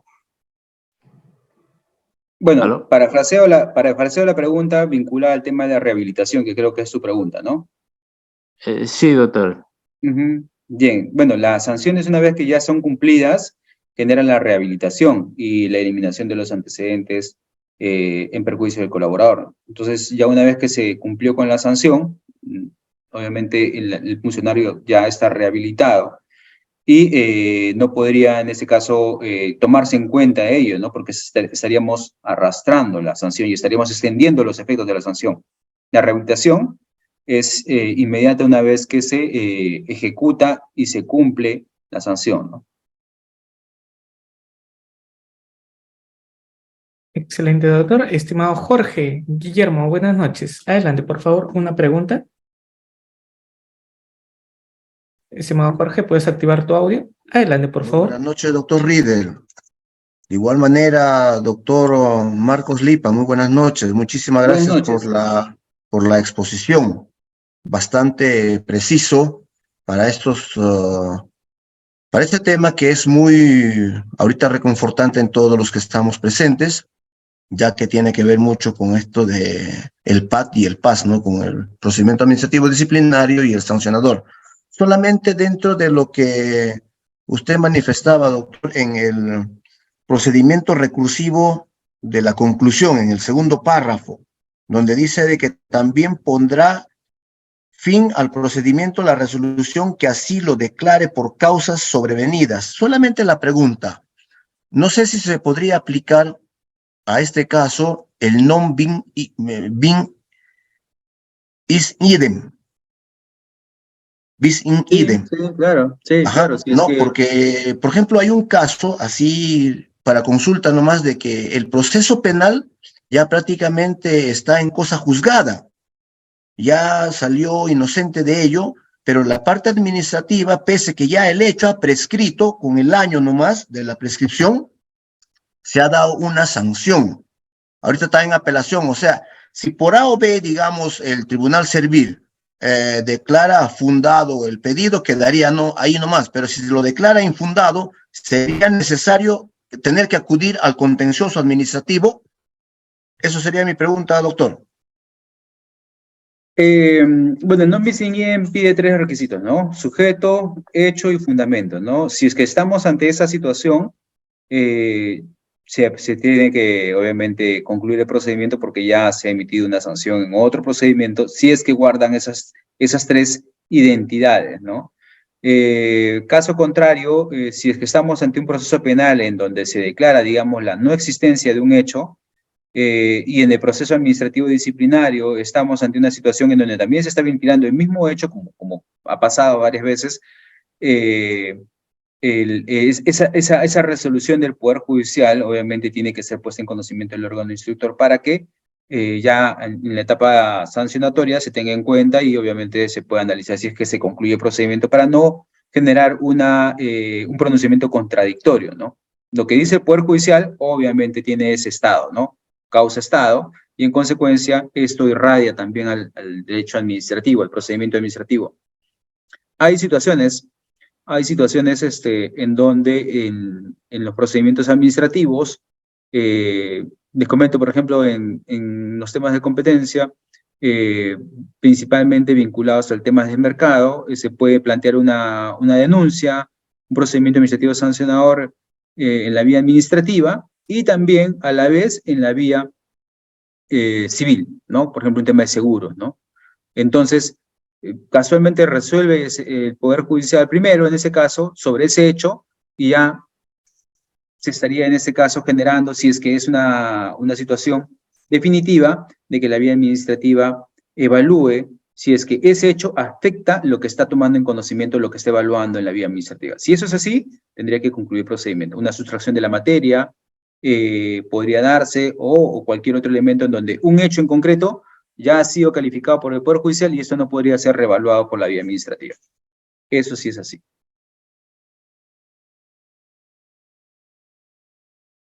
Excelente, doctor. Estimados participantes, recuerden que tienen que activar su cámara y debidamente sentados. Si no, lamentablemente no se da pase al audio, ¿sí? Tengan mucho en cuenta. Estimado Alejandro, adelante, por favor. ¿Puedes activar tu audio? Sí, Buenas le noches, escuchamos. Buenas noches, doctores. Esta es una consulta, digamos, un poco sui generis. Esta es una servidora municipal que en su hora libre asiste a una entrevista radial. Y en aquella entrevista radial se expresa de una manera no respetuosa contra el alcalde, su jefe. Le abren un proceso administrativo disciplinario y resuelven con la destitución. ¿Se puede considerar excesiva, doctor, esta falta? Porque ya ha sido despedida. Esa es la consulta, doctor. Sí, sí, hay un manual de servir justamente, me ha servido también de base para poder trasladarles todas estas reflexiones que efectivamente lo contiene, ¿no? Sí, efectivamente el principio de proporcionalidad es importante, se tenga en cuenta al momento de poder evaluar la imposición de la sanción, ¿no? Y es justamente lo que se califica, ¿no? Podríamos parafrasear la pregunta en el siguiente sentido, ¿no? ¿Por qué hay una necesidad de tener 2 etapas, ¿no? En un procedimiento disciplinario, el instructor tiene que ser distinto del sancionador. ¿Por qué? Porque obviamente el que instruye ya tiene una afectación, un involucramiento con los hechos y una posición. Los va conociendo desde el inicio y va formándose una posición. La segunda parte, en ese caso, que es la fase sancionatoria, tiene que estar alejada para que tenga una posición individual, distante, y obviamente no se encuentra involucrado o afectado por los hechos. Pero, sin embargo, esto todavía podría ser escenario de que se pueda generar una incorrecta apreciación o una desproporción en la sanción o en la calificación de los hechos, que obviamente merita en el recurso impugnativo también una revisión por parte de quien impugna y que solicita obviamente el órgano superior también lo vea de esa manera o en todo caso emite un juicio al respecto, ¿no? Entonces, sí, podría darse el hecho de que de repente alguien que emite un juicio sobre su empleador en un escenario de repente de paralización tenga de repente una medida excesiva, ¿no? Y bajo el nuevo entorno de la ley de procedimiento administrativo, lo que buscamos es una graduación, es decir, que tengamos unas líneas iniciales, digamos, de intervención, dependiendo obviamente también de los hechos. Hechos extremos ameritan reacciones, en este caso también severas, de parte del órgano sancionador, pero en la calificación se tiene que graduar y establecer el principio de proporcionalidad. Si la desproporción es evidente, obviamente el órgano superior tiene que calificar y corregir, ¿no? Muchas gracias, doctor Marcos Lipa, estimado Edwin, y cerramos con Félix Alberto. Adelante, por favor.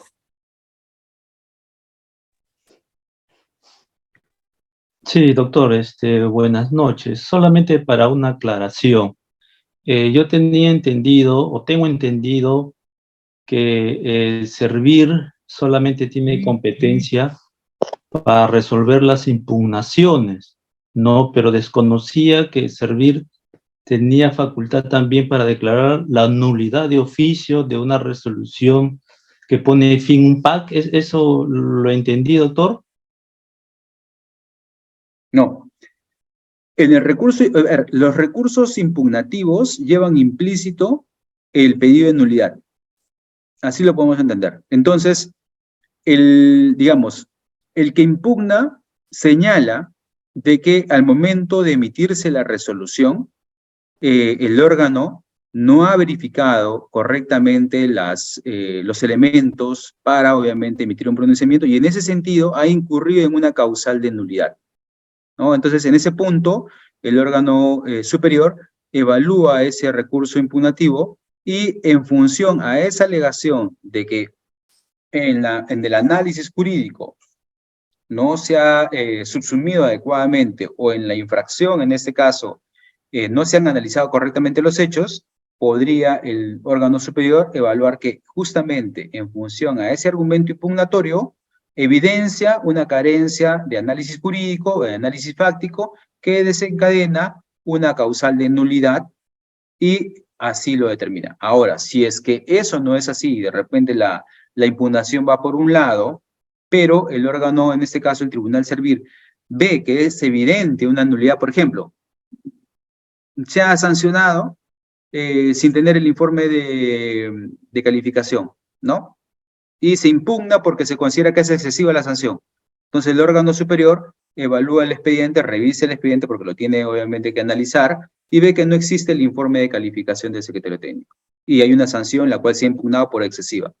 Es evidente que lo que tendría que hacer es corregir, porque si es que no se hace esto en la etapa contenciosa, podría ser obviamente solicitado, se revise, y si es que es así, obviamente podría desencadenar una nulidad, ¿no? Que debió ser advertida en la etapa administrativa. No olvidemos que la ley de procedimiento administrativo establece como facultad de revisión son tres, ¿no? La rectificación de errores, la nulidad de oficio y la revocación. Entonces, esa facultad de revisión es inherente a la administración y en este caso al órgano que está investido de tal, que es el órgano superior. ¿Quién tiene que determinar la nulidad? El superior. ¿Sobre cuál? Sobre los actos que son de conocimiento de esta autoridad. Muchísimas gracias, doctor. Estimado Félix, adelante, por favor. Estimado Félix, activa tu audio, por favor. Puedes activar tu audio en la mano izquierda, donde activaste cámara, al costado está. Muy bien. Ya, doctor, buenas noches. Gracias por su ponencia. Una consulta. Usted habló sobre el procedimiento administrativo, sobre el novis in idem, cuando hay una resolución ya ejecutoriada en el ámbito penal, se aplicaría el novis in idem en el ámbito administrativo, el procedimiento sobre el PAC. Pero bajo el principio de autonomía que rige el procedimiento administrativo, no quería exento sobre el novis in idem en un procedimiento penal, teniéndose en cuenta que en el PAC se lleva la conducta del administrado y en el proceso penal el delito. No, sí, buena pregunta, vamos a aclararlo. En el tema administrativo son tres tipos de responsabilidades, ¿no? La responsabilidad a través del PAD, ¿no? Procedimiento administrativo disciplinario, ¿no? La responsabilidad funcional a cargo de la Contraloría y la responsabilidad administrativa a través de los procedimientos administrativos sancionadores. Son tres tipos de responsabilidades administrativas. Un chofer que pasa la luz roja, responsabilidad administrativa, ¿no? Hay un reglamento de tránsito, has incumplido, la sanción es una sanción administrativa, es una responsabilidad administrativa. Un servidor, obviamente, responsabilidad administrativa disciplinaria. Un servidor, en este caso, que comete una infracción grave o muy grave, determinación de responsabilidad funcional por parte de la Contraloría, así es como consecuencia de un informe de control. Son los tres tipos, independientemente de la responsabilidad civil y penal, ¿no? La responsabilidad civil por la reparación que se tenga que hacer por el perjuicio generado, y la responsabilidad penal si es que los hechos también configuran un delito. Ahora, a lo que me refería era a que si es que un hecho ya ha sido tomado en cuenta por el órgano judicial y ya se ha resuelto y lo ha declarado como inexistente, entonces quien ya tuvo esa etapa en la vía judicial y obtuvo ese pronunciamiento, lo que va a hacer, obviamente, es decir, el Poder Judicial sobre este hecho ya ha señalado, por ejemplo, que yo no participé en tal acción.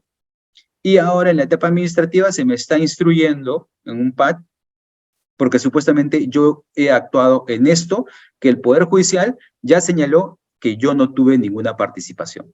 Entonces, no podríamos esperar que el PAD continúe, porque si emite un pronunciamiento en un sentido distinto al del Poder Judicial, va a emitir un pronunciamiento contradictorio. Y obviamente debe priorizarse los pronunciamientos del Poder Judicial en donde se declaren hechos, ¿no? Entonces, eso es independiente a que obviamente el non bis in idem, como vuelvo a reiterar, requiere tres identidades, ¿no? Sujeto, hecho y fundamento. Y si es que en el Poder Judicial son distintos, pero hay un hecho que ya ha sido analizado y se emitió un pronunciamiento, esto podría generar un efecto en el procedimiento administrativo disciplinario que podría generar la conclusión. Pero sería, obviamente, por otros motivos distintos al del non bis in idem. Tendríamos que tener un procedimiento administrativo.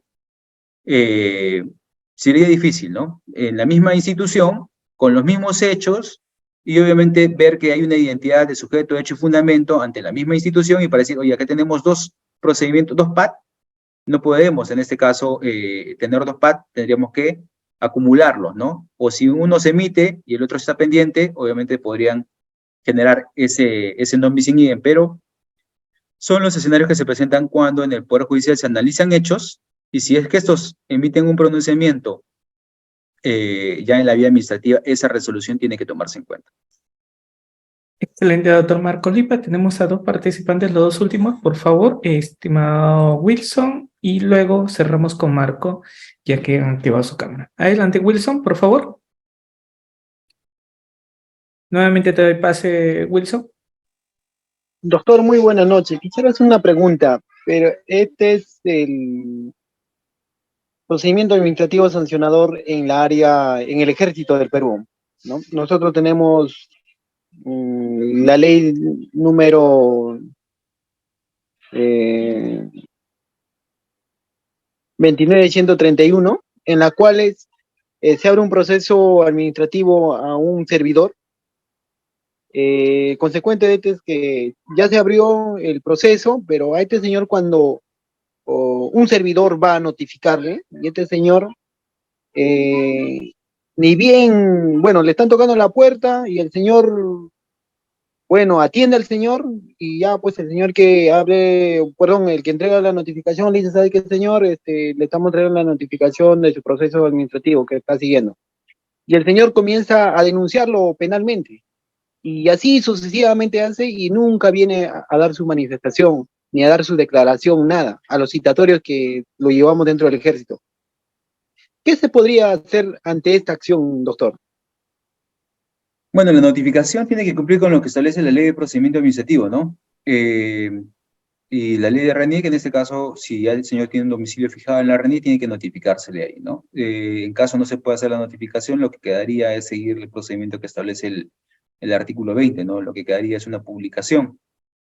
Y bueno, entendemos que si se inició un procedimiento administrativo disciplinario es porque existen elementos de convicción o elementos o indicios que nos dan cuenta de una presunta infracción, ¿no?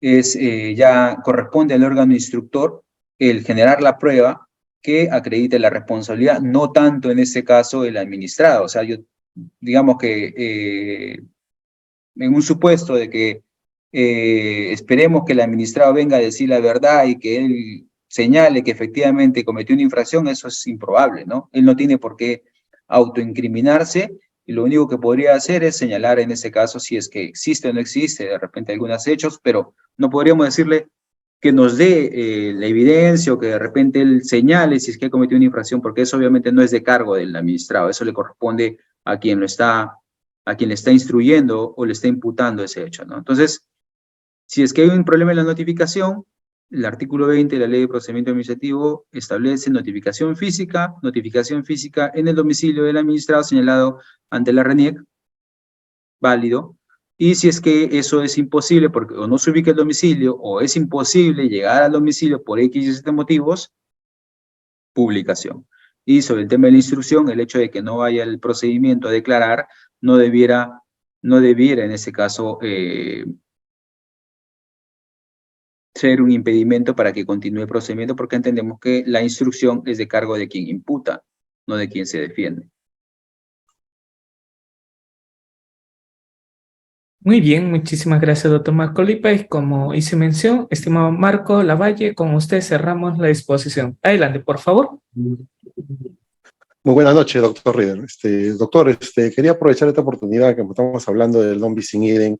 Quería decirle, por ejemplo, un caso en primera instancia, no quieren aceptar el medio probatorio, en segunda instancia igual llega a la Corte Suprema, y la Corte Suprema determina de que sí, efectivamente hay doble sanción y que se revise la sala, lo vuelve a bajar el expediente a la sala, ¿no? En este caso, ¿qué sucede?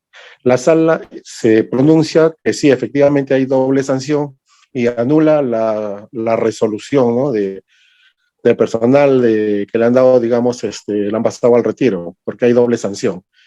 Ahora, ¿qué sucede? El procurador vuelve otra vez a presentarnos su casación. O sea, otra vez está subiendo en consulta. Me parece raro cuando ya la Corte Suprema ya lo ha visto. Eso es lo que quería más o menos saber. ¿A qué se debe que sube 2 veces a la Corte Suprema el mismo caso? Bueno, esa es una pregunta sí muy buena. No tengo mucha experiencia. Mi experiencia judicial se aboca a los contenciosos en la mayoría de los casos, pero nunca he tenido una experiencia. Quisiera más adelante sí poder tener una experiencia en vía casatoria, pero imagino que si el procurador ve en ese caso que hay una pretensión que puede incoarse o puede solicitarse a través de ese recurso, obviamente lo va a hacer porque obviamente tiene que evidenciar un despliegue de todos los recursos que evidencian una diligencia, ¿no? Siempre, y pasa, ¿no? Muchas veces se interponen recursos porque está habilitado. Esto obviamente se tenía que hacer en la diligencia de procurar, en ese caso, defender los intereses del Estado, y el no hacerlo podría ser un motivo de un cuestionamiento. Entonces, podría ser una explicación de por qué se sigue insistiendo con algo que de repente ya se resolvió, porque es viable, bueno, el recurso está, y el no hacerlo podría de repente generarle un riesgo de que más adelante le atribuyan el no haber impugnado o el no haber interpuesto tal acción cuando se encontraba habilitada la vía, y esto genera una, entre comillas, de repente presunta negligencia, ¿no? Suena un poco de repente forzado, pero podría en este caso considerarse ese escenario, y si es así, en las manos del procurador, obviamente va a estar el seguir impulsando o impugnando de repente esas acciones, ¿no?